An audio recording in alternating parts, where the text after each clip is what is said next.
Arrêtez-vous un instant, car ce que vous êtes sur le point d'entendre n'est pas une motivation bon marché, ni de belles phrases pour vous faire sentir bien.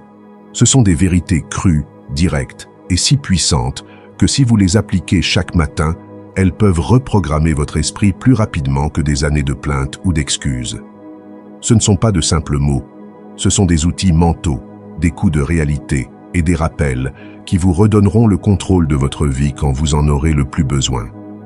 La plupart des gens se lèvent chaque jour avec les mêmes soucis, répètent les mêmes erreurs et attendent que quelque chose change, sans rien changer. Vous n'allez pas faire cela.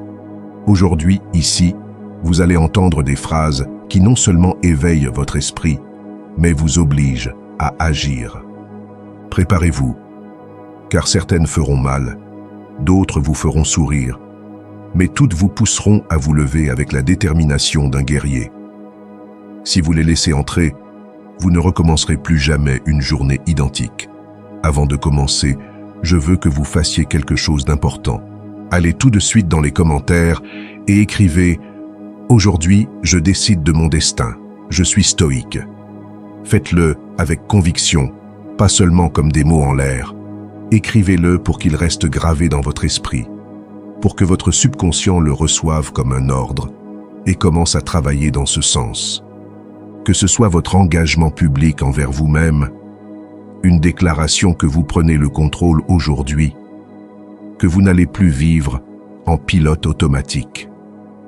Car chaque fois que vous l'écrivez, vous renforcez l'idée que vous avez le pouvoir de diriger votre vie, quoi qu'il arrive à l'extérieur. N'y réfléchissez pas trop. Allez-y, commentez, puis continuez à écouter, car ce qui va suivre va renforcer l'engagement que vous venez de prendre. Leçon 1. Lorsque vous apprenez à survivre sans personne, vous pouvez survivre à tout. Lorsque vous comprenez que votre valeur ne dépend pas de la présence, de l'approbation ou de la compagnie de quelqu'un d'autre, quelque chose change profondément en vous. Vous ne marchez plus avec la peur de vous retrouver seul, ni ne vous accrochez à des relations ou à des situations par crainte de ne pas savoir quoi faire sans elles. La solitude cesse d'être un ennemi et devient un lieu de repos, de clarté et de force. Apprendre à être avec soi-même, sans dépendre des autres pour combler vos vides, est un acte de puissance silencieuse qui transforme votre façon d'affronter la vie. L'indépendance émotionnelle ne signifie pas que vous n'avez besoin de personne ou que vous devez vivre isolé. Cela signifie que votre équilibre ne s'effondre pas si les gens changent, s'éloignent ou même vous déçoivent. La vérité est que le monde est en constante évolution. Ce que vous avez aujourd'hui peut changer demain. Si votre paix est liée à des facteurs externes, votre bien-être sera aussi instable que ce à quoi vous vous accrochez. C'est pourquoi apprendre à construire votre propre base émotionnelle revient à ériger une forteresse intérieure. Rien ni personne ne pourra la détruire. Commencez par reconnaître que votre bonheur ne dépend de personne d'autre que vous-même. Beaucoup de gens tombent dans le piège de penser qu'ils seront comblés lorsqu'ils trouveront la bonne personne ou lorsque leur environnement sera parfait. Cette illusion crée une dépendance. Et la dépendance est la racine de l'insécurité. Si vous basez votre stabilité sur les autres, vous vivez dans l'angoisse constante que quelque chose change. Et tôt ou tard, tout change. Travailler sur votre bien-être émotionnel implique de vous connaître en profondeur. Demandez-vous, de quoi ai-je besoin pour me sentir en paix? Quelles activités me nourrissent vraiment? Quelles limites dois-je fixer pour protéger mon énergie? Il est essentiel de consacrer du temps à ces questions, car c'est là que vous construisez une vie qui ne s'effondre pas sous les coups du monde extérieur. Lorsque vous apprenez à vous donner ce que vous attendiez auparavant des autres, vous devenez votre propre source de soutien. L'autonomie émotionnelle se développe en pratiquant consciemment des moments de solitude. Je ne parle pas de vous déconnecter complètement, mais de passer du temps avec vous-même, sans distraction, sans téléphone, sans chercher à remplir le silence. C'est là que vous découvrez que vous pouvez apprécier votre propre compagnie, réfléchir, guérir et réorganiser vos pensées. Au début, cela peut être inconfortable, mais avec le temps, cela devient l'un des plus grands plaisirs, celui de n'avoir besoin de rien pour se sentir bien. Cela implique également de cesser de rechercher constamment la validation extérieure. Les réseaux sociaux, l'opinion des autres, le besoin d'approbation, tout cela alimente la dépendance émotionnelle. Lorsque vous apprenez à valider vos propres décisions, à faire confiance à votre jugement et à vous soutenir même lorsque les autres ne sont pas d'accord, vous cessez de vivre en fonction de ce que le monde attend de vous et vous commencez à vivre en accord avec qui vous êtes vraiment. Selon le stoïcisme, celui qui maîtrise son fort intérieur maîtrise toutes les circonstances. La véritable liberté consiste à ne pas être esclave des absences ou des présences. Être émotionnellement indépendant ne signifie pas que vous n'aimez pas, que vous ne créez pas de lien ou que vous n'appréciez pas la compagnie des autres. Cela signifie que votre amour et votre bonheur ne sont pas des chaînes, mais des choix libres. Tu peux partager ta vie sans craindre de te perdre dans une autre personne. Tu peux donner sans attendre et recevoir sans t'attacher. Cela ne se construit pas du jour au lendemain, mais chaque pas que tu fais vers ton autonomie te rend plus fort. Commencez par prendre soin de votre santé mentale, comme vous prenez soin de votre corps. Mettez en place des routines qui vous permettent de rester stable, même si tout autour de vous est chaotique. Apprenez à respirer avant de réagir, à faire une pause avant de prendre une décision et à vous parler avec la même gentillesse que vous accorderiez à quelqu'un que vous aimez. Le résultat de tout cela est une stabilité que personne ne peut ébranler. Vous pouvez traverser des ruptures, des pertes, des changements radicaux et rester debout. Non pas parce que vous ne ressentez pas de douleur, mais parce que vous avez appris à ne dépendre de rien ni de personne pour guérir et aller de l'avant. Et lorsque vous atteignez ce stade, vous n'avez plus peur de ce qui peut arriver, car vous savez que quoi qu'il arrive, vous disposez des outils internes pour survivre.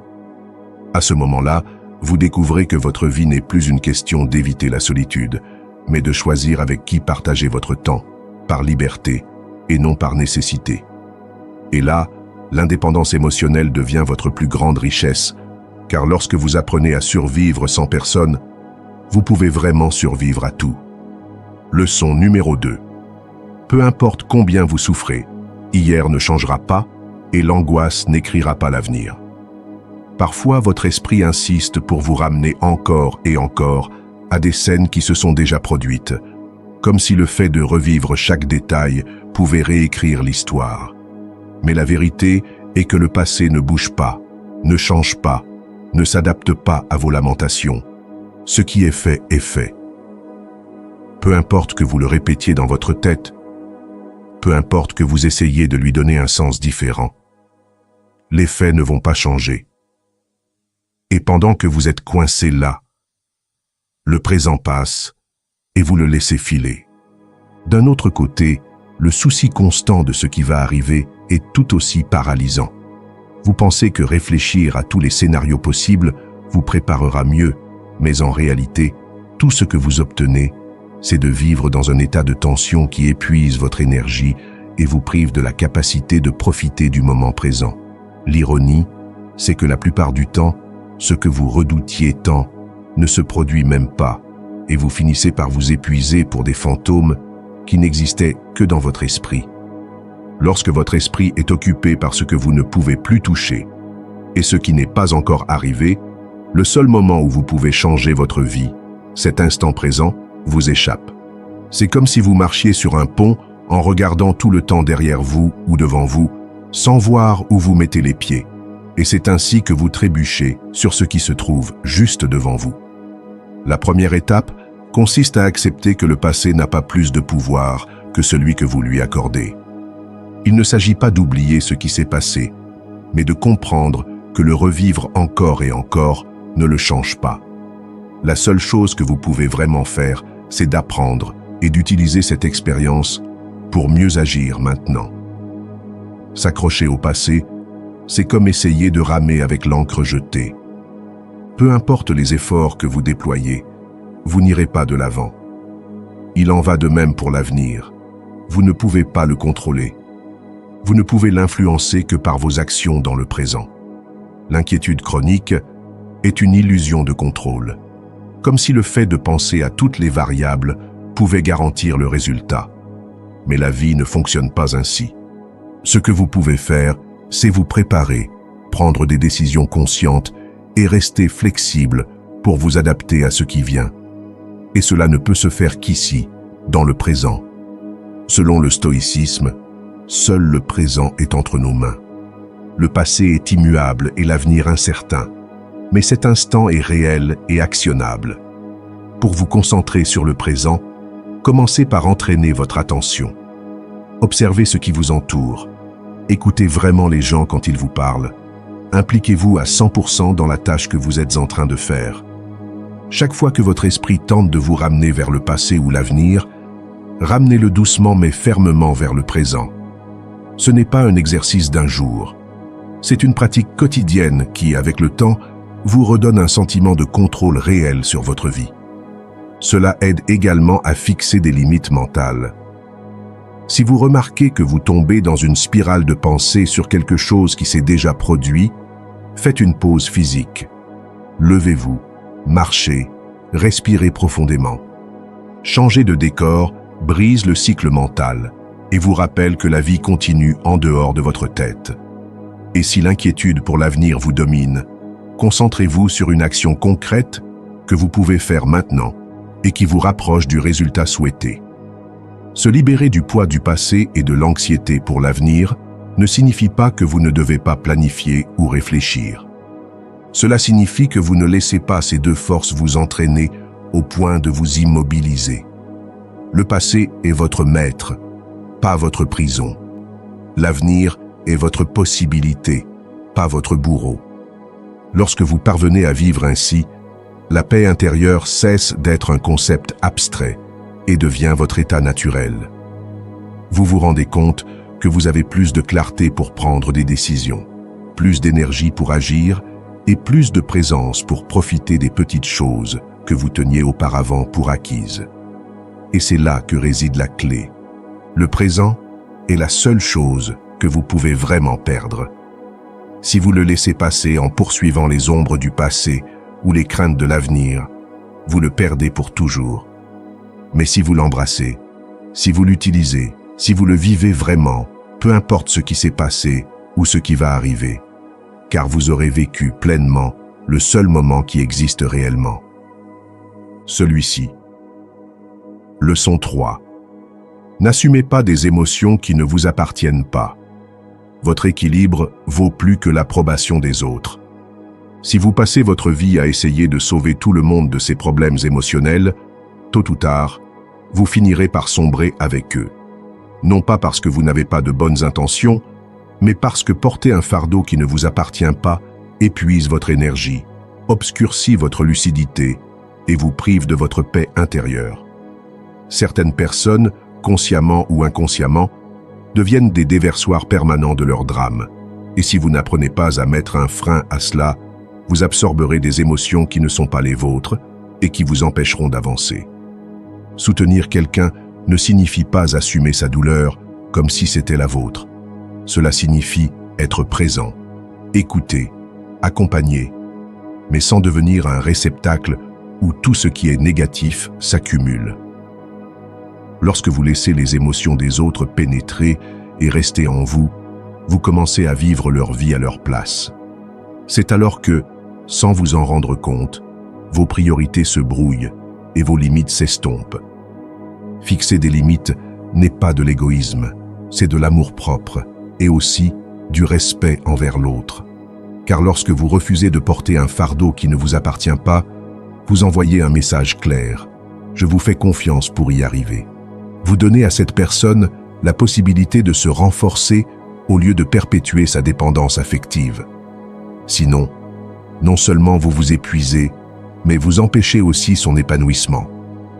Il est essentiel de reconnaître les signes qui indiquent que vous en absorbez plus que vous ne pouvez en supporter. Cette sensation d'épuisement après avoir parlé à quelqu'un, cette mauvaise humeur sans raison apparente ou le sentiment que votre esprit reste prisonnier des problèmes de l'autre sont des indicateurs clairs que vous avez franchi une ligne invisible. À ce moment-là, votre tâche n'est pas de tenir bon, mais de prendre du recul et de protéger votre espace émotionnel. Apprendre à dire « Je suis là pour toi, mais tu es responsable de tes émotions » est libérateur. Non pas parce que vous cessez de vous soucier de l'autre, mais parce que vous réalisez que la véritable aide ne consiste pas à porter quelqu'un, mais à lui apprendre à marcher. Cela demande de la fermeté, mais aussi de la compassion. Il ne s'agit pas de couper les liens, mais de les reconfigurer de manière à ne pas vous détruire dans le processus. N'oubliez pas que chaque fois que vous acceptez de porter un fardeau qui n'est pas le vôtre, vous dites non à votre bien-être, à votre concentration et à votre énergie. Or, ce sont là les outils dont vous avez besoin pour votre propre épanouissement. Personne ne peut vous offrir une vie épanouie si vous vous en privez vous-même en absorbant le chaos des autres. Selon le stoïcisme, la paix intérieure est inviolable et ne doit pas céder aux émotions extérieures. Votre esprit est votre domaine sacré. Pour préserver votre équilibre, commencez par pratiquer l'observation consciente. Demandez-vous chaque fois que quelqu'un vous fait part de ses problèmes. Est-ce quelque chose que je peux aider à résoudre ou est-ce quelque chose que je peux simplement accompagner? Si c'est la deuxième option, ne vous impliquez pas émotionnellement plus que nécessaire. Écouter n'est pas absorber et accompagner n'est pas porter un fardeau. Établir des limites fermes et aimantes est un art. Il ne s'agit pas d'ériger des murs froids, mais de marquer le terrain qui vous permet de rester vous-même sans être envahi. Par exemple, si quelqu'un vous appelle toujours pour déverser sa frustration, vous pouvez lui proposer de l'écouter pendant un temps limité ou lui suggérer de parler à un moment où vous êtes plus équilibré afin de ne pas vous épuiser. Il est également essentiel d'apprendre à vous retirer des conversations ou des environnements qui alimentent constamment les plaintes, le victimisme ou le drame. Vous n'êtes pas obligé de rester là où votre paix est sacrifiée. Les personnes qui vous apprécient vraiment comprendront et respecteront vos limites.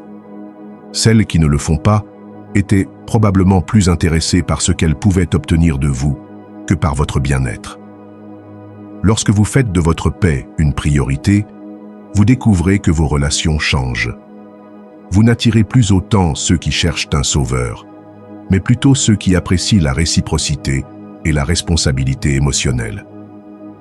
Vous commencez à profiter de relations plus équilibrées, où vous donnez et recevez sans vous sentir vidé. Et le mieux, c'est que votre énergie est libérée pour ce qui compte vraiment. Votre propre développement, vos objectifs, votre santé mentale.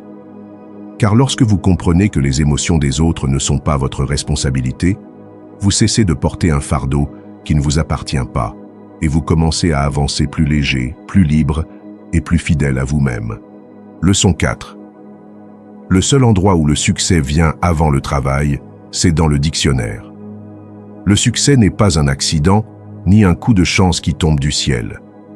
Le succès est le résultat de la répétition quotidienne d'actions que personne ne voit souvent, qui sont rarement applaudies et qui ne sont presque jamais confortables. C'est pourquoi cette phrase est si percutante. Le seul endroit où le succès vient avant le travail, c'est dans le dictionnaire. C'est une façon de vous rappeler qu'il n'y a pas de raccourci, que chaque objectif atteint est le fruit d'heures d'efforts, de discipline et de sacrifices qui ne se négocient pas. Lorsque vous comprenez cela, vous cessez d'attendre des résultats immédiats. Vous commencez à considérer vos progrès comme une construction et non comme une récompense qui vous est due. Les gens qui échouent ne le font généralement pas parce qu'ils manquent de talent, mais parce qu'ils abandonnent trop vite ou parce qu'ils ne sont pas prêts à payer le prix nécessaire pour rester constants. Le travail quotidien, souvent répétitif, est ce qui forge votre caractère et renforce votre concentration. Chaque fois que vous vous sentez démotivé, rappelez-vous que l'envie est instable, mais que c'est la discipline qui vous soutient lorsque la motivation disparaît. Il est facile d'agir lorsque vous êtes inspiré, mais ce qui fait vraiment la différence, c'est ce que vous faites lorsque vous ne l'êtes pas. Le succès n'est pas déterminé par ce que vous faites un jour, mais par ce que vous décidez de faire chaque jour, même en silence, même quand personne ne vous félicite. Il est également important de comprendre que travailler ne signifie pas seulement faire plus, mais faire mieux. La constance sans direction peut se transformer en épuisement inutile. C'est pourquoi le travail qui mène au succès nécessite de la concentration, de savoir quelles tâches vous rapprochent réellement de votre objectif et lesquelles ne sont que des distractions déguisées en productivité. Concentrez-vous sur l'essentiel, éliminez ce qui n'apporte rien et vous verrez vos progrès s'accélérer. Il y aura des jours où vous aurez l'impression que les progrès sont minimes, presque invisibles, et c'est là que beaucoup abandonnent. Mais pensez à un agriculteur. Il ne récolte pas le jour où il sème. Entre les semailles et la récolte, il y a des soins, de la patience et un travail constant. Même si vous ne voyez pas de résultats immédiats, il en va de même pour vos objectifs. Les fruits viennent à ceux qui restent fermes, quand rien ne semble se passer. Selon le stoïcisme, la véritable grandeur ne réside pas dans le résultat final, mais dans la force de continuer à travailler avec constance, sans dépendre d'une récompense immédiate. Se répéter cette phrase chaque jour est un rappel que vous n'avez pas le droit d'attendre sans faire les efforts nécessaires. Dans les moments de fatigue ou de doute, demandez-vous: est-ce que j'agis comme quelqu'un qui veut réussir ou comme quelqu'un qui en rêve seulement? Cette question, si vous y répondez honnêtement, vous remettra sur la bonne voie. Entourez-vous de personnes qui valorisent l'effort et pas seulement la réussite.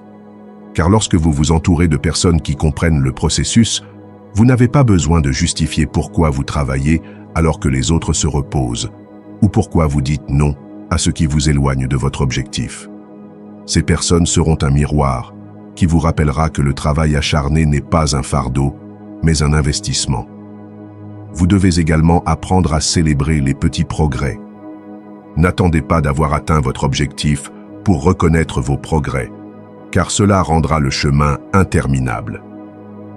Chaque pas est la preuve que vous faites votre part. Le reconnaître vous donnera l'énergie nécessaire pour continuer. Le succès n'est pas un objectif fixe, mais un état de progression constante. Il y aura toujours un nouveau niveau, un nouveau défi, une nouvelle occasion de vous surpasser.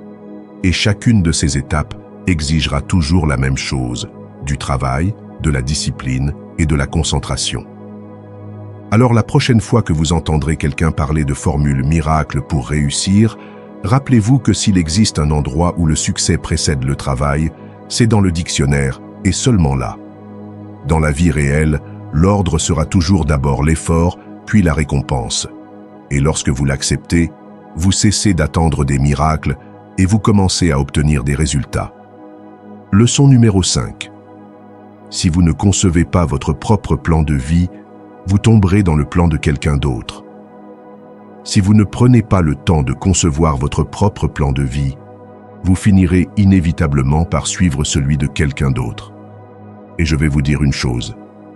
Ce plan ne sera pas conçu pour que vous réussissiez, mais pour que vous serviez les intérêts de quelqu'un d'autre. Non pas parce qu'il y a toujours une mauvaise intention, mais parce que si vous ne décidez pas où vous allez, le monde décidera pour vous, et il vous mettra dans le rôle qui lui convient le mieux, pas dans celui que vous voulez. Lorsque vous n'avez pas de plan, vous tombez dans l'inertie et faites ce que les autres attendent de vous. Vous atteindrez peut-être vos objectifs, vous travaillerez dur, vous serez même applaudi, mais au fond de vous, vous ressentirez un vide, car vous ne construisez pas votre vie. Vous construisez celle de quelqu'un d'autre. Et le plus dangereux, c'est que cela peut prendre des années avant que vous ne vous en rendiez compte. Concevoir votre projet de vie ne signifie pas tout avoir résolu immédiatement. Cela signifie établir une direction claire. Demandez-vous ce que vous voulez accomplir, quel genre de personne vous voulez être, comment vous voulez que votre quotidien soit. Il ne s'agit pas seulement d'objectifs matériels, mais aussi de style de vie, de valeurs, de relations et de sens. Plus vous y voyez clair, moins vous risquez de finir par suivre une voie qui n'est pas la vôtre. Le problème, c'est que beaucoup de gens évitent de concevoir leur plan par peur. Peur de se tromper, peur que ce soit trop difficile, peur d'être déçus s'ils n'y parviennent pas. Mais ce qu'ils ne voient pas, c'est que ne pas décider, c'est décider. Et c'est décider mal. car chaque jour que vous passez sans direction, vous avancez sur une voie qui ne vous mènera probablement pas là où vous rêvez d'aller. Avoir votre propre plan vous donne un filtre pour dire oui ou non aux opportunités. Sans ce filtre, tout ce qui vous semble bien vous séduira, et vous vous retrouverez à passer d'un projet à l'autre, d'un travail à l'autre, d'un rêve emprunté à un autre, sans construire quoi que ce soit de solide pour vous-même. Le plan n'a pas besoin d'être parfait. En fait, avec le temps, vous l'ajusterez, vous le corrigerez et vous le peaufinerez. Mais l'important, c'est qu'il existe, car un plan imparfait sera toujours mieux que de vivre à la dérive. Un plan est comme une carte. Le terrain peut changer, mais au moins vous saurez dans quelle direction aller. Selon le stoïcisme, celui qui ne gouverne pas sa route est gouverné par les circonstances, et perdre le contrôle de sa propre vie est la plus grande forme d'esclavage. Pour commencer à élaborer votre plan, divisez votre vie en plusieurs domaines: personnel, professionnel, émotionnel, spirituel, financier, physique. Ensuite, dans chacun d'eux, écrivez comment vous voulez vous voir dans 1, 3 et 5 ans. Ensuite, définissez les mesures concrètes à prendre pour vous rapprocher de cette vision. Soyez simple mais clair. Ne dites pas « je veux être en meilleure santé ». Dites plutôt « je vais m'entraîner 4 fois par semaine et améliorer mon alimentation en éliminant ce qui me prive d'énergie ». Une fois que vous avez votre plan, comportez-vous à la fois comme l'architecte et le constructeur de votre vie. Il ne suffit pas de concevoir, il faut aussi exécuter. Et c'est là que la discipline entre en jeu. Ne vous attendez pas à être motivé tous les jours, car cela n'arrivera pas. Ce qui arrivera, c'est que si vous êtes constant, un jour, vous regarderez en arrière et vous verrez que vous vivez déjà une grande partie de ce qui n'était autrefois qu'un projet dans votre cahier. Gardez à l'esprit que certaines personnes tenteront de vous détourner de votre objectif. Certaines le feront de manière subtile, en vous proposant quelque chose de mieux que votre projet. D'autres le feront en vous mettant directement sous pression. Mais si votre plan est bien défini, vous saurez quand dire non, sans vous sentir coupable. Un non ferme aujourd'hui est un oui énorme à votre vie future. Et le plus précieux, c'est que lorsque vous suivez votre propre plan, chaque victoire, aussi petite soit-elle, semble authentique. Vous ne suivez pas le scénario de quelqu'un d'autre, vous écrivez votre propre histoire. Cela procure une satisfaction qu'aucune reconnaissance extérieure ne peut égaler. Alors prenez le contrôle avant que quelqu'un d'autre ne le fasse à votre place. Votre plan n'a pas besoin d'être parfait, il suffit qu'il soit le vôtre. Car si vous ne concevez pas votre vie, vous finirez par passer toute votre existence à construire celle d'un autre. Et vous vous réveillerez un jour en vous demandant pourquoi vous n'avez jamais vécu la vôtre. Leçon numéro 6. Ne gaspille pas ton énergie à lutter contre des choses qui échappent à ton contrôle. Il y a des batailles qui ne peuvent être gagnées parce qu'elles ne doivent pas être menées. Et pourtant, nous passons des heures, des jours, voire des années à essayer de changer ce qui n'est tout simplement pas en notre pouvoir.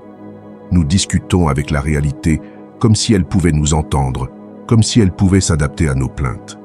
Mais la vérité est que lutter contre ce qui est hors de votre contrôle, c'est comme frapper l'eau. Vous ne lui faites pas de mal, vous vous épuisez seulement. Pensez au nombre de fois où vous avez perdu votre paix pour quelque chose que vous ne pouviez pas changer. Une décision prise par quelqu'un d'autre, la météo, une erreur du passé, une attitude qui ne dépend pas de vous. C'est comme si vous laissiez quelqu'un d'autre contrôler votre humeur, augmentant ou diminuant votre énergie à sa guise. Et le plus ironique, c'est que cette personne n'est souvent même pas consciente de ce qu'elle provoque chez vous. Chaque minute que vous passez à lutter contre l'inchangeable est une minute que vous ne consacrez pas à ce qui est sous votre influence. C'est là le piège. Pendant que vous vous épuisez à vouloir atteindre l'impossible, vous négligez le possible. Vous n'avez plus la force de changer ce que vous pourriez vraiment améliorer, car vous l'avez gaspillé à essayer de réécrire ce qui ne peut pas l'être.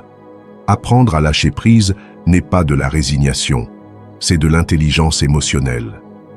Cela signifie que vous reconnaissez où votre énergie est utile et où elle est perdue. Il ne s'agit pas de fermer les yeux sur ce qui se passe, mais de les ouvrir pour voir clairement ce qui relève de votre sphère d'action et ce qui n'en relève pas. Pour ce faire, commencez par vous poser une question clé, chaque fois que quelque chose vous dérange. Est-ce que cela relève de mon contrôle? Si la réponse est non, votre tâche n'est pas de vous battre, mais de vous adapter. Il ne s'agit pas de passivité, mais de stratégie. Lorsque vous acceptez que quelque chose ne dépend pas de vous, vous libérez de l'espace mental pour vous concentrer sur ce que vous pouvez changer, influencer ou construire. Cela ne signifie pas que c'est facile. Il y a des choses que vous aimeriez changer de toutes vos forces. Mais n'oubliez pas que votre pouvoir réside dans votre capacité à décider comment vous réagissez, et non dans votre capacité à forcer le monde à réagir comme vous le souhaitez. La souffrance inutile naît de l'attente que tout se conforme à vos désirs, et cela n'arrivera jamais. Selon le stoïcisme, la paix ne s'atteint pas lorsque vous contrôlez tout, mais lorsque vous cessez d'essayer de contrôler l'incontrôlable. Un bon exercice consiste à dresser une liste de ce qui vous préoccupe et à la diviser en 2 colonnes, ce que vous pouvez changer et ce que vous ne pouvez pas changer. Le fait de le voir écrit vous oblige à être honnête. Vous vous rendrez souvent compte que 80% de vos préoccupations se trouvent dans la colonne des choses incontrôlables. Là, votre seul travail consiste à accepter, à vous adapter et à déplacer votre attention vers l'autre colonne. Un autre outil est la respiration consciente. Chaque fois que vous ressentez le besoin de lutter contre quelque chose que vous ne pouvez pas changer, arrêtez-vous, respirez profondément et répétez-vous « Cela ne dépend pas de moi ». Ce rappel ne fait pas disparaître le problème, mais il vous donne une perspective qui vous empêche de réagir de manière impulsive et épuisante. Vous devez également apprendre à vous fixer des limites internes. Parfois, ce que vous ne contrôlez pas n'est pas une situation ponctuelle, mais le comportement d'un proche. Vous pouvez choisir de ne pas participer à des discussions stériles, de ne pas vous laisser entraîner par des provocations, de ne pas continuer à expliquer quelque chose à quelqu'un qui ne veut pas comprendre.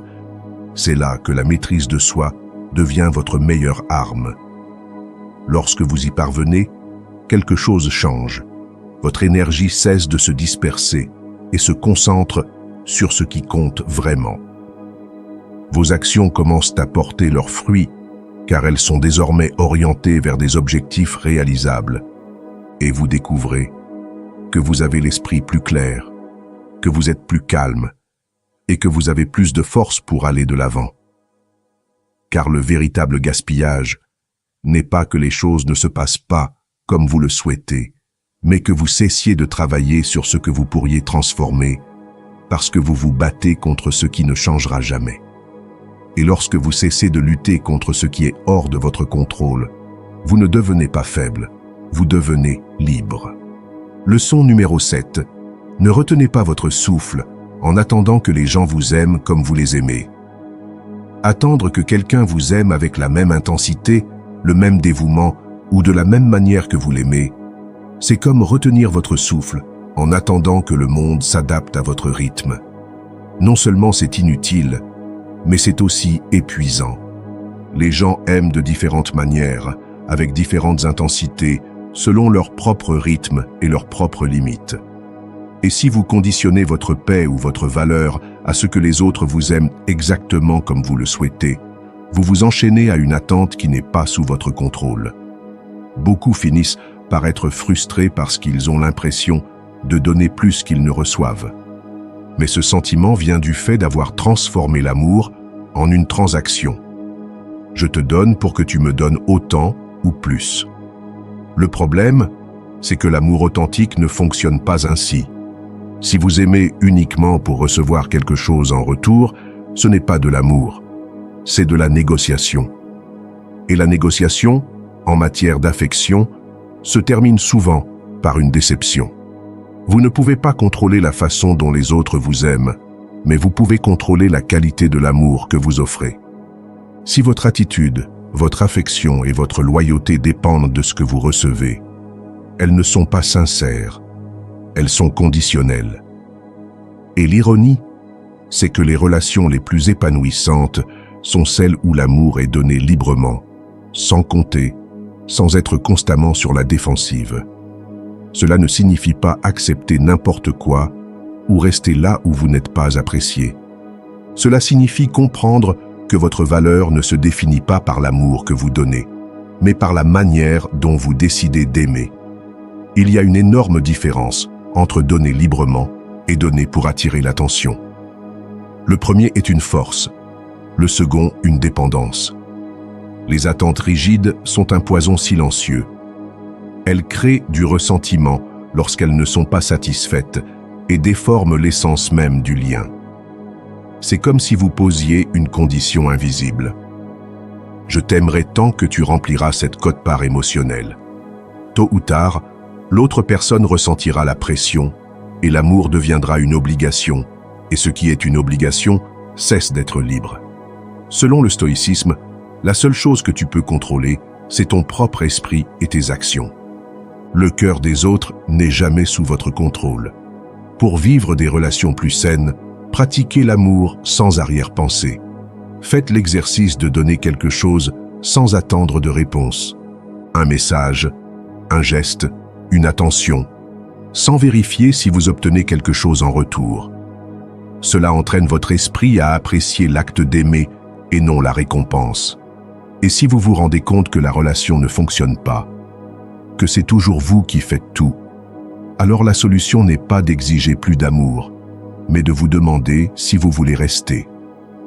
Un amour sain se construit entre des personnes qui, sans être identiques dans leur façon de ressentir, se choisissent et prennent soin l'une de l'autre de manière libre et réciproque. Tout le monde ne pourra pas vous aimer comme vous le feriez, et c'est normal. L'objectif n'est pas d'uniformiser l'amour, mais de trouver une compatibilité et un équilibre. Si vous remarquez que vous passez votre temps à mesurer ce que vous donnez et ce que vous recevez, arrêtez-vous et posez-vous la question suivante. Suis-je en train d'aimer ou d'essayer d'acheter de l'amour? Cette question, bien que dérangeante, peut vous éviter des années d'usure. Il est également essentiel de travailler sur votre autonomie émotionnelle.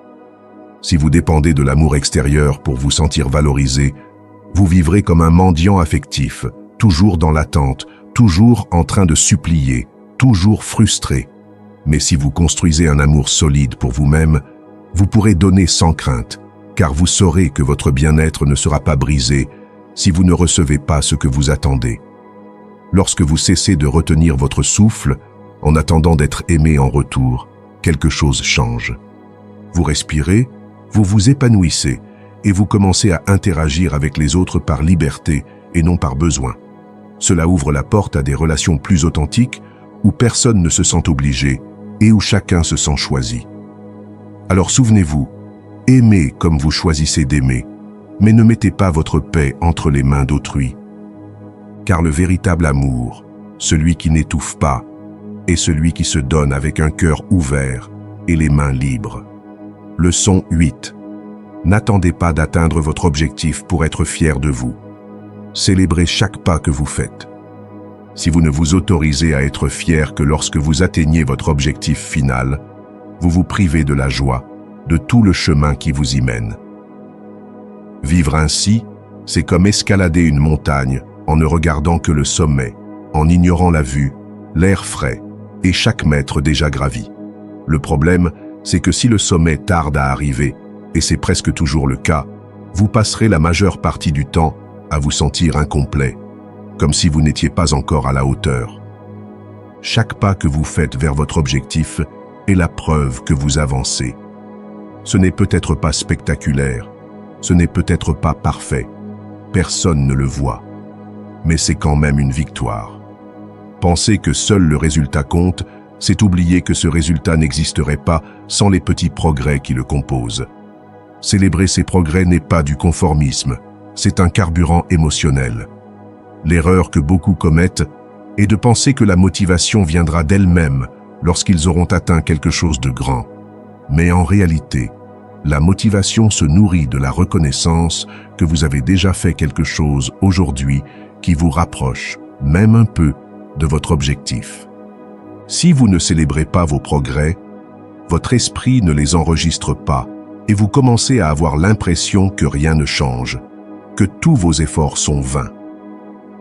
Lorsque vous apprenez à reconnaître vos progrès quotidiens, vous n'avez pas besoin d'attendre des mois ou des années pour ressentir de la satisfaction.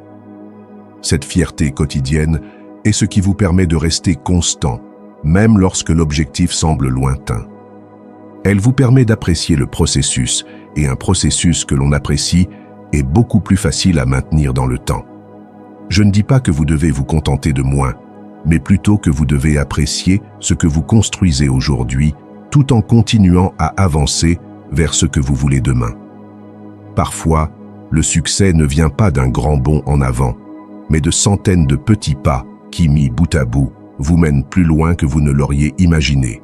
Selon le stoïcisme, la vertu réside dans le cheminement, et pas seulement dans la destination. Bien vivre, c'est agir correctement à chaque étape présente.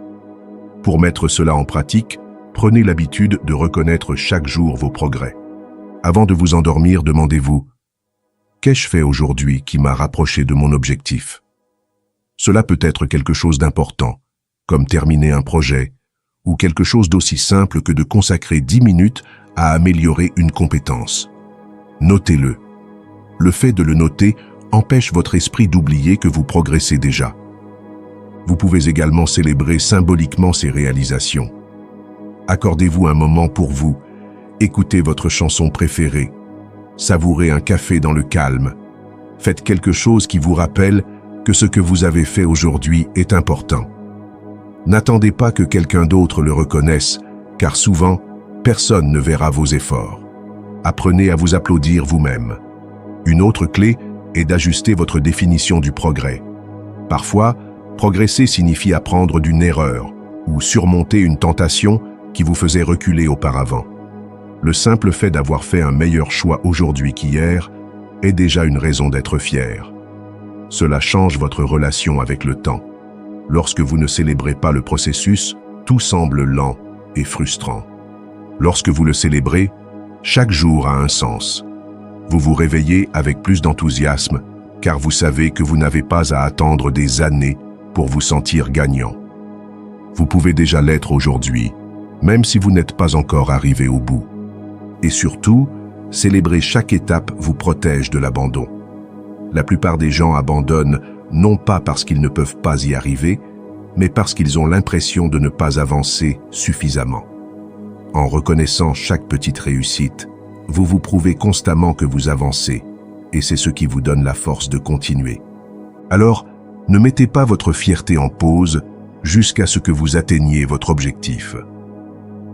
Commencez à la ressentir dès maintenant, à chaque étape, à chaque effort, à chaque moment où vous avez choisi de continuer alors que vous auriez pu abandonner. Car si vous attendez d'être arrivé pour vous féliciter, vous aurez perdu l'occasion de profiter du voyage. Et le voyage est, en réalité, la plus grande partie de la vie. Leçon numéro 9. L'honnêteté est un cadeau précieux. Ne l'attendez pas de personnes mesquines. L'honnêteté est un cadeau coûteux, et c'est pourquoi vous ne pouvez pas vous attendre à la recevoir de personnes qui n'en connaissent pas la valeur. Certaines personnes sont tellement habituées à mentir, à cacher ou à dire ce que l'autre veut entendre, que lorsqu'elles vous disent de la vérité, elles ne font en réalité que déguiser leurs mots pour leur propre convenance. Attendre de la sincérité de la part d'une telle personne, c'est comme attendre d'un voleur qu'il vous rende ce qu'il vous a volé. Ce n'est pas dans leur nature. L'honnêteté, ce n'est pas seulement dire ce que l'on pense. C'est avoir le courage de le faire même si cela dérange, même si cela n'apporte pas de bénéfices immédiats, même si cela implique que les autres ne vous regardent plus de la même façon. C'est pourquoi elle est si précieuse, parce qu'elle exige de l'intégrité. Et l'intégrité ne se feint pas. Lorsque vous comprenez cela, vous cessez d'être déçu par les mensonges de personnes qui n'ont jamais prouvé qu'elles méritaient votre confiance. Le problème, c'est que nous idéalisons parfois les gens. Nous leur accordons une valeur qu'ils n'ont pas démontrée, puis nous sommes surpris lorsqu'ils ne répondent pas à nos attentes. Mais la réalité est que tout le monde n'est pas capable de payer le prix que l'honnêteté exige. Le courage, la cohérence et le respect. Pratiquer l'honnêteté implique également un engagement envers soi-même. Vous ne pouvez pas exiger la transparence si vous jouez vous-même avec des demi-vérités ou si vous taisez ce que vous savez devoir dire. Être honnête n'est pas toujours facile, car cela peut entraîner des malaises et des conflits, mais c'est aussi ce qui permet d'éliminer de votre vie les personnes et les situations hypocrites. Chaque fois que vous choisissez de dire la vérité, vous construisez des relations sur des bases solides. Selon le stoïcisme, la vertu est au-dessus de la convenance, et la vérité est le fondement sur lequel se construit une vie honorable. Entourez-vous de personnes qui apprécient la vérité, même lorsqu'elle n'est pas agréable. Ceux qui osent vous dire ce que vous avez besoin d'entendre et non ce que vous voulez entendre sont ceux qui se soucient vraiment de vous. Ils comprennent que l'honnêteté est un acte de respect et non de cruauté. Pour appliquer cela dans votre vie, commencez par observer les réactions des gens lorsque vous êtes sincère. Ceux qui vous respectent resteront, même si votre franchise les met mal à l'aise. Ceux qui ne recherchent que la complaisance s'éloigneront, et c'est très bien ainsi, car l'honnêteté, comme tout ce qui a de la valeur, attire ceux qui la méritent et repousse ceux qui ne la méritent pas. Il est également important d'établir des limites claires avec ceux dont vous avez déjà constaté qu'ils ne sont pas honnêtes. Il ne s'agit pas de les détester, mais de ne pas placer votre confiance entre des mains peu sûres. Cessez de révéler vos projets à ceux qui les déforment, de demander l'avis de ceux qui ne savent pas dire la vérité, d'ouvrir votre cœur à ceux qui ont déjà prouvé qu'ils n'en prenaient pas soin. N'oubliez pas que l'honnêteté renforce non seulement vos relations avec les autres, mais aussi avec vous-même. Se mentir à soi-même, minimiser ses erreurs ou inventer des excuses pour se justifier est un sabotage silencieux qui détruit l'estime de soi.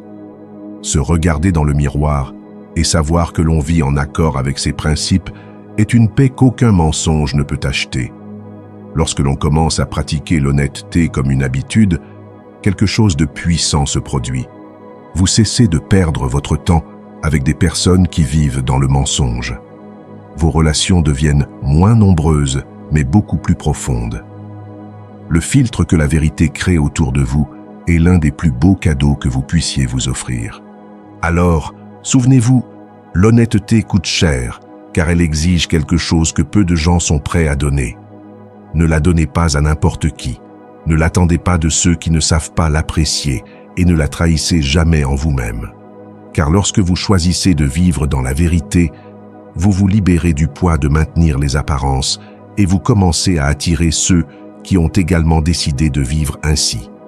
C'est là, et seulement là, que les relations deviennent authentiques, solides et dignes de votre confiance. Leçon 10. Si vous pouvez faire ce que vous faites le mieux et être heureux, vous serez plus avancé dans la vie que la plupart des gens.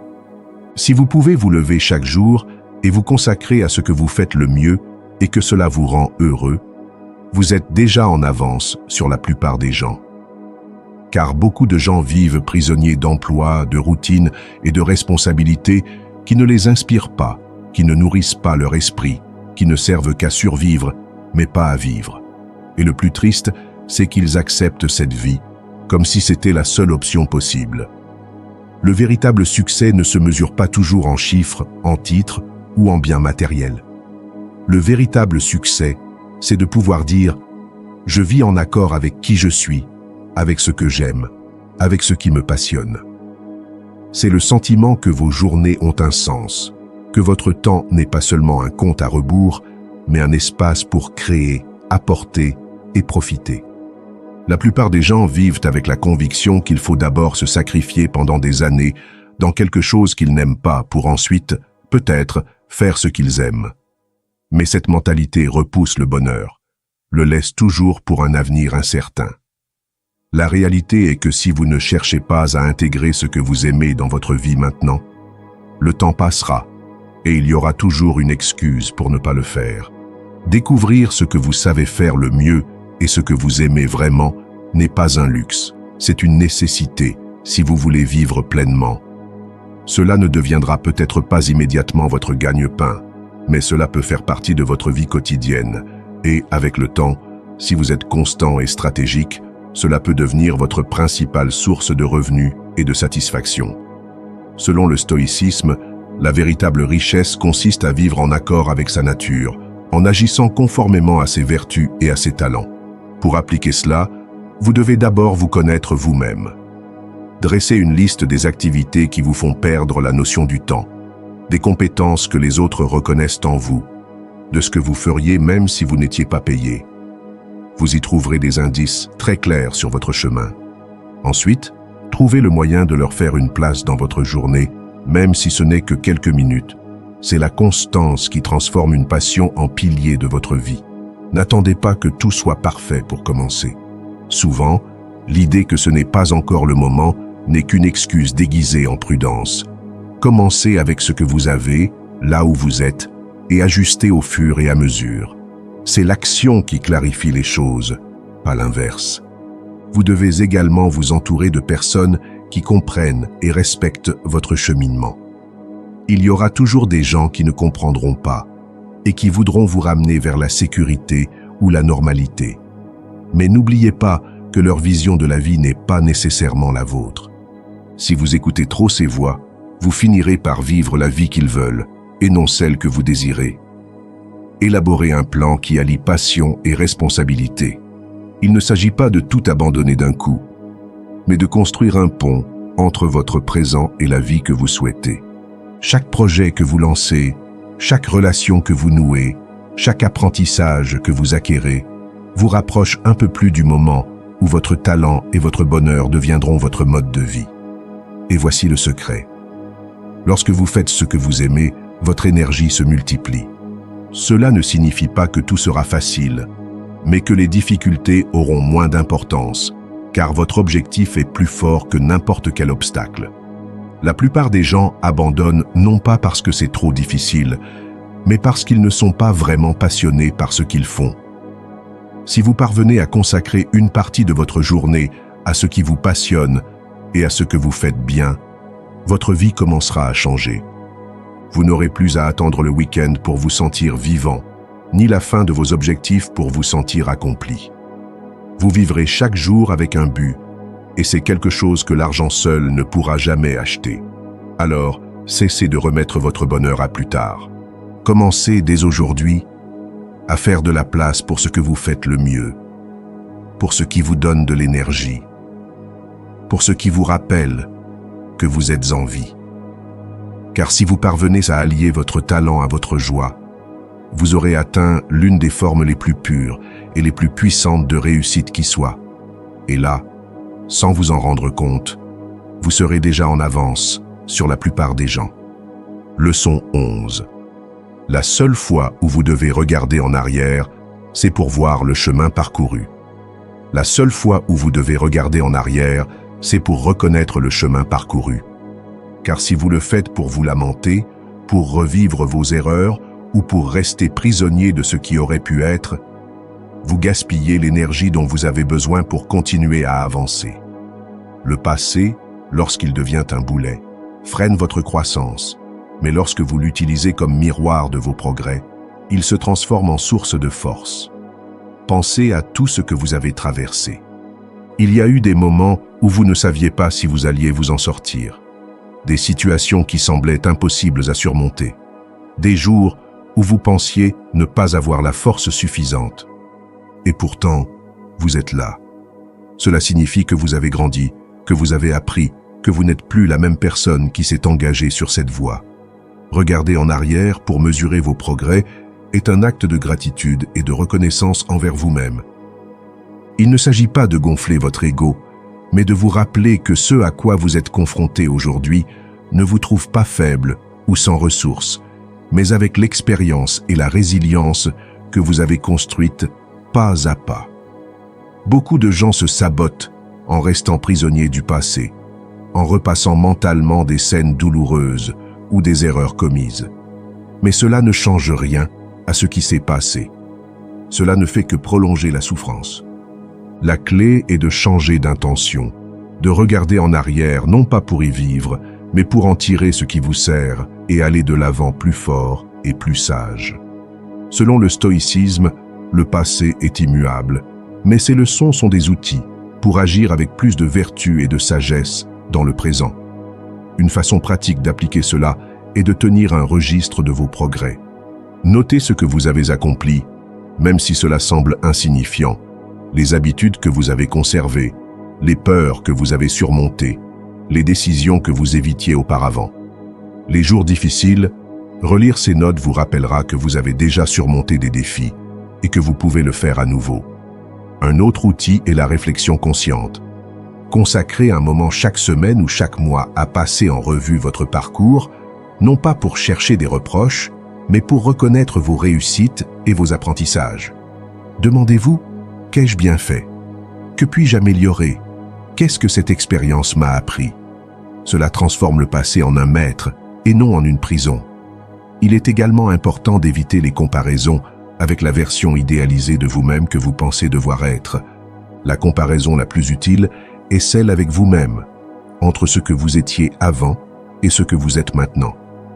C'est là que se mesure réellement votre progrès. Lorsque vous regardez en arrière avec cette approche, quelque chose change. Vous cessez de penser que tous vos efforts sont invisibles et vous commencez à remarquer que, même si vous ne le voyez pas toujours au quotidien, vous avez progressé. Et cette certitude vous donne la motivation nécessaire pour continuer à construire, même lorsque les résultats finaux ne sont pas encore visibles.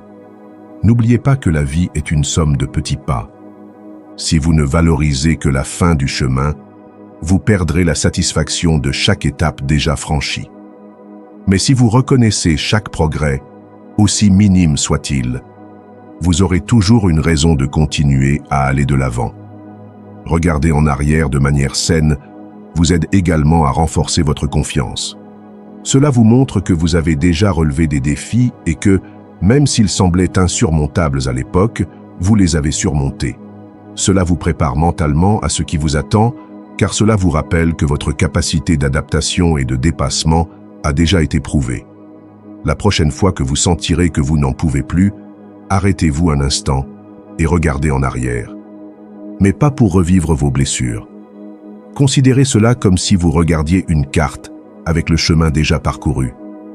Vous verrez que cela n'a pas été facile, qu'il y a eu des virages et des montées. Mais vous verrez aussi que vous avez avancé plus que vous ne le pensiez. Et quand vous comprenez cela, le passé cesse d'être un poids et devient un élan. Car chaque fois que vous regardez en arrière et voyez le chemin parcouru, vous réalisez que ce qui vous attend n'est pas un mur, mais une autre étape que vous pourrez également franchir. Leçon 12. Rien n'est irremplaçable. Rien n'est irremplaçable.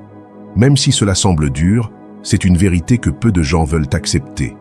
Les personnes, les moments, les emplois, les relations, les lieux, tout dans la vie est en constante évolution et rien ne reste jamais pareil. Parfois, nous perdons par choix, d'autres fois par circonstance, mais au final, la vie continue avec ou sans ce à quoi nous nous accrochions. Le problème, c'est que beaucoup vivent comme si ce qu'ils avaient était éternel, comme si les personnes qu'ils aiment allaient toujours être là, comme si les situations favorables ne pouvaient pas changer. Et lorsque la réalité nous frappe, la douleur est d'autant plus grande que nous souffrons non seulement de la perte, mais aussi de l'attachement excessif que nous avions développé. Accepter que rien n'est irremplaçable ne signifie pas vivre froidement ou sans amour, mais comprendre que tout a un cycle, aimer en pleine conscience, profiter du moment présent en sachant qu'il est unique et qu'il n'y a aucune garantie qu'il se reproduise. C'est donner le meilleur de soi-même tant que cela dure, mais être prêt à lâcher prise le moment venu. Beaucoup pensent que s'ils laissent partir quelque chose ou quelqu'un, ils ne trouveront jamais rien de pareil. Et ils ont probablement raison. Ils ne trouveront pas quelque chose de pareil, mais quelque chose de différent, quelque chose de nouveau, quelque chose qui peut aussi avoir de la valeur s'ils sont ouverts à le recevoir. Le problème est qu'en s'accrochant à ce qui n'est plus là, ils ferment la porte à ce qui pourrait arriver. Selon le stoïcisme, résister à la nature changeante de la vie est source de souffrance. La paix vient en acceptant l'impermanence et en s'y adaptant. Pour y parvenir, il faut entraîner son esprit à ne pas dépendre émotionnellement d'une seule source de bien-être.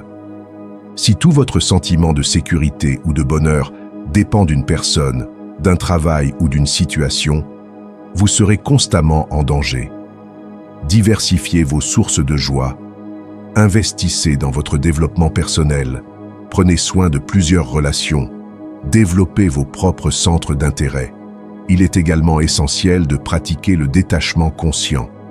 Il ne s'agit pas de cesser d'aimer, mais d'aimer librement, sans chaîne.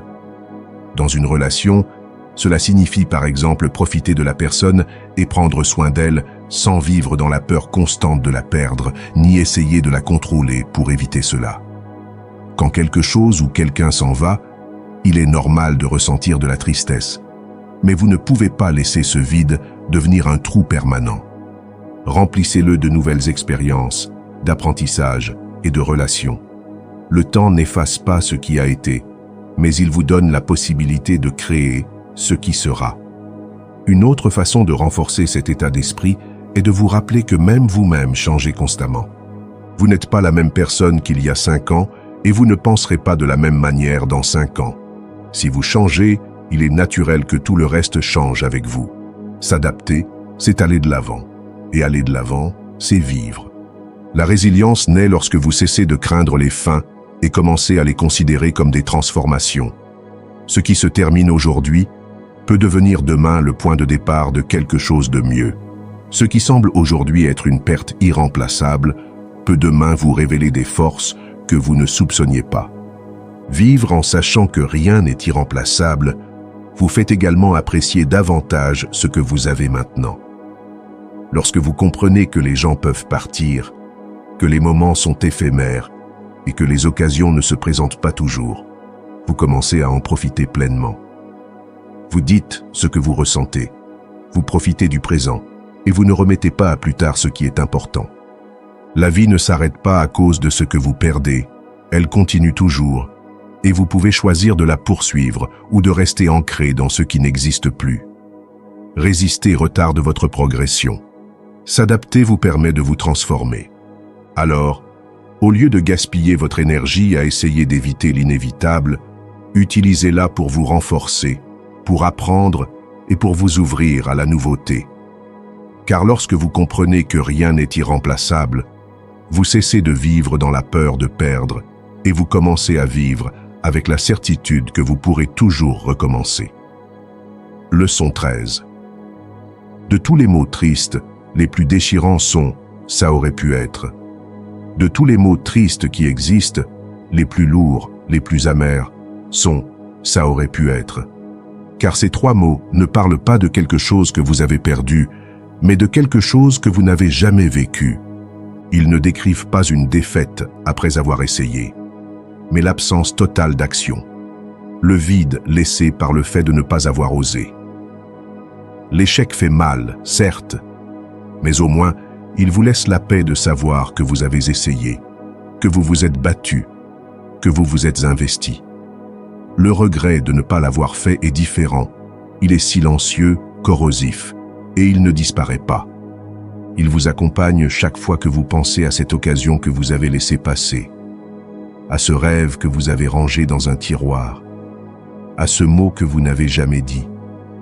La plupart des gens ne regrettent pas tant les fois où ils ont échoué que les fois où ils sont restés immobiles, justifiant leur inaction par des excuses. Ce n'était pas le moment. Je n'étais pas prêt. Peut-être plus tard. Et la vérité, c'est que ce plus tard n'arrive souvent jamais. Ne rien faire pour éviter un éventuel échec est en soi un moyen sûr d'échouer. L'action est le seul antidote contre le poison du « ça aurait pu être ». Même si vous n'obtenez pas exactement ce que vous vouliez, même si le résultat est différent de celui escompté, vous aurez au moins la satisfaction d'avoir essayé, et c'est infiniment mieux que de rester dans l'incertitude éternelle de ce qui aurait pu se passer. Selon le stoïcisme, la vie ne se mesure pas à ce que nous imaginons, mais à ce que nous faisons. L'action vertueuse est préférable à l'inaction craintive. Pour appliquer cela, commencez par vous demander « Qu'est-ce que je repousse par peur, par commodité ou par insécurité ?» Faites une liste et choisissez l'une de ces choses sur laquelle vous allez agir aujourd'hui, pas demain. Commencez par quelque chose de petit, un appel, un email, un premier pas qui brise l'inertie. L'essentiel est de bouger. Il est également important de changer votre rapport au risque. Le risque n'est pas l'ennemi. Le véritable ennemi est la passivité. Oui, agir peut vous apporter de l'inconfort, voire des pertes. Mais ne pas agir vous garantit de perdre quelque chose d'encore plus précieux. L'opportunité de vivre une expérience qui aurait pu vous changer. La peur du qu'en dira-t-on est un autre frein à l'action. Combien de rêves ne voient jamais le jour par crainte de la critique ou du ridicule? N'oubliez pas que les gens auront toujours quelque chose à dire, que vous agissiez ou non. Au final, c'est vous qui vivez avec votre décision, pas eux. Commencez à vous voir comme quelqu'un qui préfère une vie pleine d'essais à une vie pleine de oui. Une vie où vous pouvez regarder en arrière avec la certitude que, même si beaucoup de choses ne se sont pas passées comme vous le pensiez, rien n'a été laissé de côté par lâcheté ou paresse. Agir constamment, même lorsque vous ne voyez pas de résultats immédiats, vous entraîne à prendre l'initiative sans attendre de garantie. C'est comme un muscle. Plus vous l'utilisez, plus cela devient naturel. Et avec le temps, cette façon de vivre vous éloigne des regrets et vous rapproche d'une vie plus riche, plus authentique et plus vôtre. La prochaine fois que vous serez tenté d'attendre le moment idéal, rappelez-vous que ce moment n'existe que rarement. Le temps ne s'arrêtera pas pour vous permettre d'être prêt. La vie continuera de courir et emportera avec elle les occasions que vous aurez laissées passer. Ne laissez pas votre histoire se remplir de chapitres que vous n'avez jamais écrits. Faites ce que vous avez à faire aujourd'hui, même si c'est imparfait, même si vous n'avez pas toutes les réponses. Car lorsque la fin arrivera, il sera beaucoup plus facile d'accepter les cicatrices de vos tentatives que de porter le poids insupportable des choses que vous n'avez jamais osé faire. Que vous n'ayez jamais à dire « ça aurait pu être » d'une voix brisée. Que vous puissiez toujours dire « j'ai essayé » avec le cœur en paix. Leçon 14.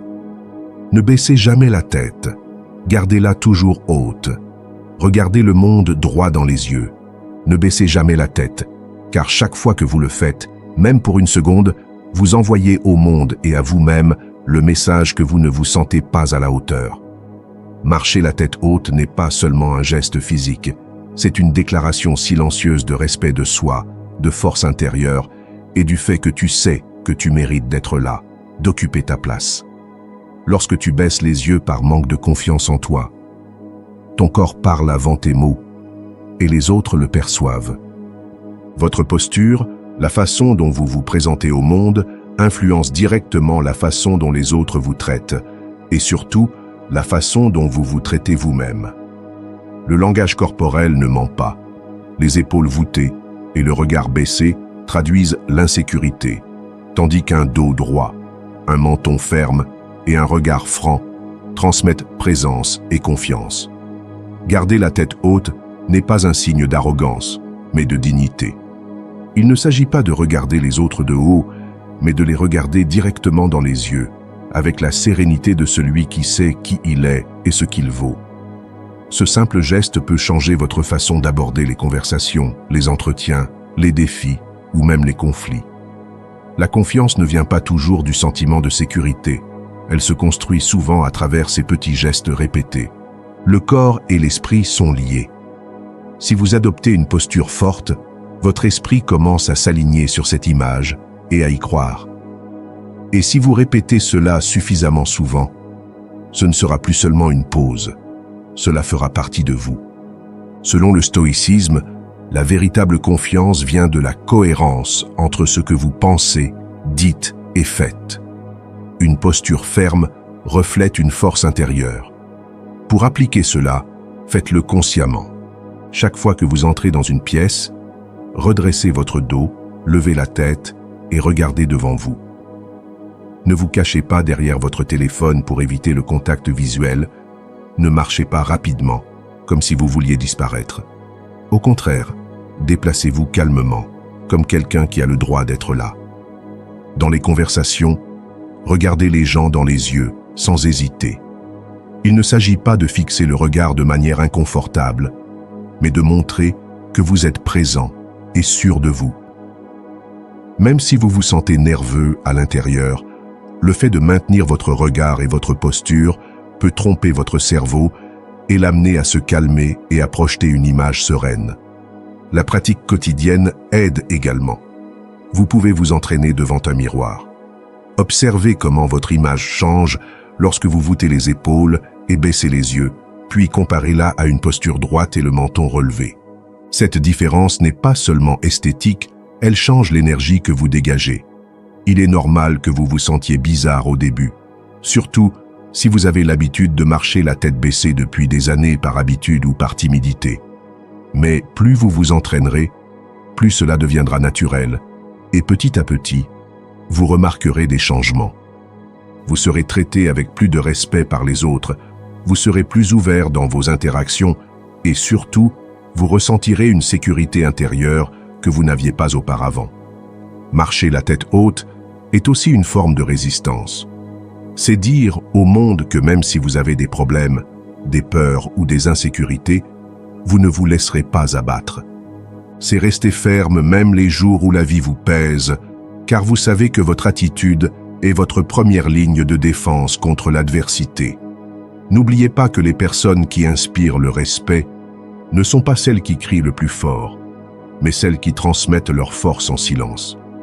Une bonne posture, un regard direct et une présence assurée sont des outils puissants qui ne coûtent rien, mais qui valent beaucoup.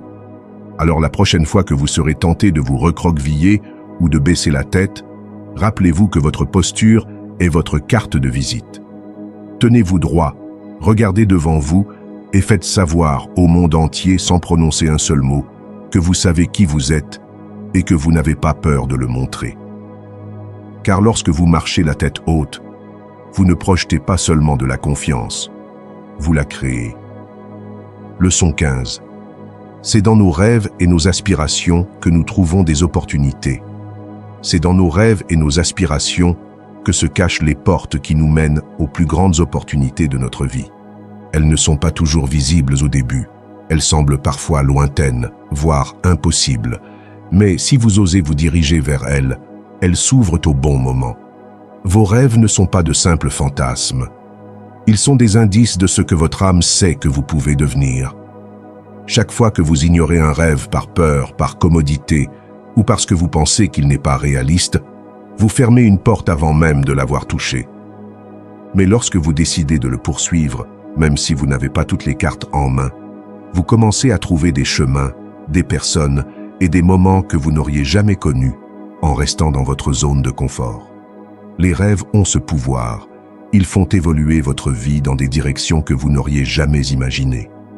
Vous pouvez commencer par poursuivre un objectif et finir par découvrir quelque chose de totalement différent, mais tout aussi précieux, voire plus. L'important, c'est que le mouvement commence lorsque vous décidez de faire le premier pas.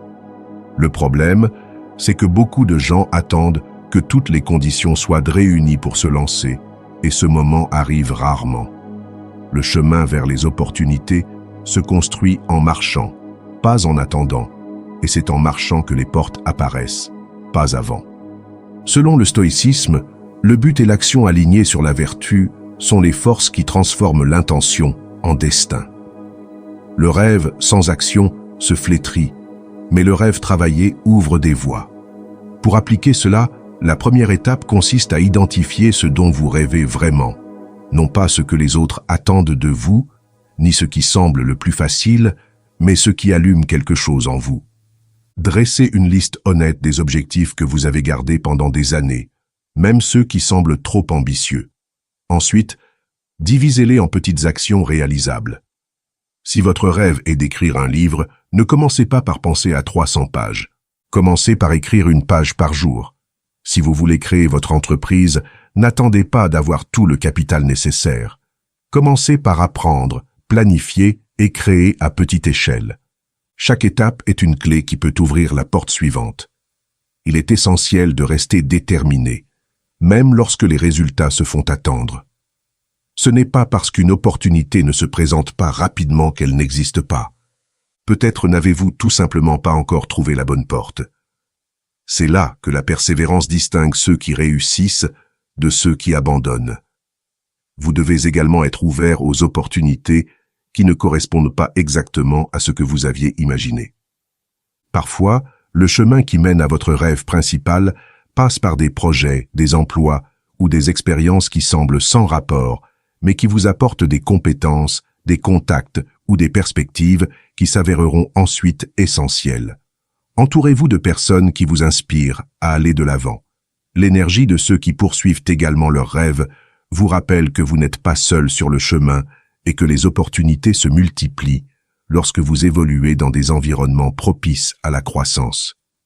N'oubliez pas que les plus grandes opportunités se présentent souvent sous la forme de défis. Vous devrez peut-être traverser des moments difficiles avant d'atteindre quelque chose de précieux, mais ces moments font partie de la préparation. Chaque obstacle que vous surmontez vous rend capable de saisir l'opportunité lorsqu'elle se présente.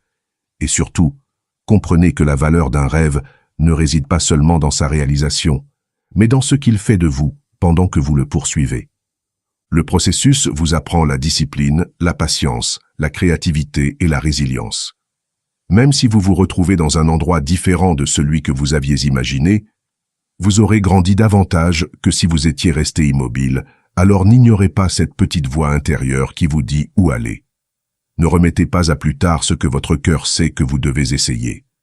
Commencez dès aujourd'hui, même si ce n'est qu'un petit pas, car ce pas peut être le début d'une série de portes que vous ne pouvez même pas encore voir.